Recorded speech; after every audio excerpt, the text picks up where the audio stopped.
যদি আপনি একজন সুখী মানুষ হতে চান তাহলে অবশ্যই কিছু কথা মনে রাখতে হবে।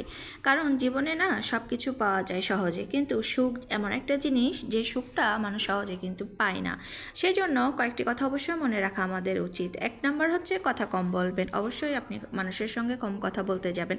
যখন আপনি কথা কম বলবেন তখন মানুষের সাথে আপনার ঝগড়া ঝামেলা এসব থেকে আপনি অনেকটাই নিজেকে দূরে রাখতে পারবেন। তখন আপনি সুখী মানুষদের মধ্যে কিন্তু একজন হতে পারবেন। নাম্বার হচ্ছে আপনার মধ্যে থেকে রাগ কমাবেন। অবশ্যই আপনার মধ্যে রাগ কমাতে হবে। আপনি যখন কোনো কথা বলবেন মানুষের সঙ্গে, তখন আপনি যখন রেগে রেগে কথা বলবেন সেই মানুষটা কিন্তু আপনার কথার কখনোই মূল্যায়ন করবে না। এই জন্য আপনি সবসময় চেষ্টা করবেন আপনার নিজেকে কন্ট্রোল করার। কারণ শয়তান আমাদের রাগের সময় আমাদেরকে আরও উত্তেজিত করার চেষ্টা করে। অবশ্যই এটা আমাদেরকে মাথায় রাখতে হবে। আপনার কোনো কারণে রাগ হতেই পারে, আমরা প্রত্যেকেই রাগ করে থাকি, কিন্তু যখন আপনার রাগ হবে আপনি যদি দাঁড়িয়ে থাকেন তখন আপনি তৎক্ষণাৎ বসে পড়বেন। আর যদি আপনি বসে থাকেন অবশ্যই চেষ্টা করবেন শুয়ে পড়ার। কারণ রাগ আমাদেরকে আরও আরও আরও বেশি ধ্বংসের পথে নিয়ে যাওয়ার জন্য সবসময় চেষ্টা করে। সম্ভব হলে অবশ্যই রাগের সময় অজু করে আপনি দোয়া পড়ে নিতে পারেন, তাহলে অনেকটাই রাগ থেকে আপনি মুক্তি পেতে পারেন। নিজেকে সুখী মানুষ হিসেবে দেখতে চাইলে আরেকটা কথা যেটা মনে রাখতে হবে সেটা হচ্ছে কানে কম শুনতে হবে। আপনি যত মানুষের কথা শুনবেন দেখবেন যেমন পরিস্থিতি তৈরি হবে যেখানে আপনি কথা না বলে পারবেন না। তো সবসময় চেষ্টা করবেন অন্যের কথা না শোনার, একটু কম চেষ্টা করবেন, তাহলে আপনার নিজের জন্যই ভালো হবে। ঝামেলা হলে ছেড়ে দেবেন।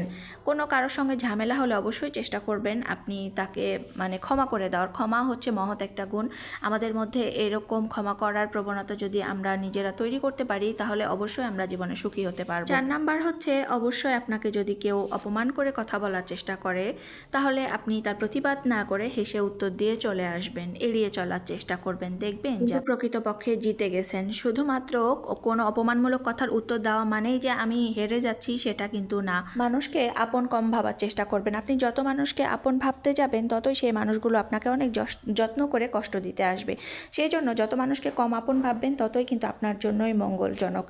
আবার যদি আপনি নিজেকে চালাক দেখানোর জন্য মানুষের সামনে চালাকি করেন সেটাও কিন্তু আপনাকে অসুখী করে তুলতে পারে। এই জন্য সবসময় চেষ্টা করবেন নিজেকে একটু বোকা বোকা ভাব নেওয়ার।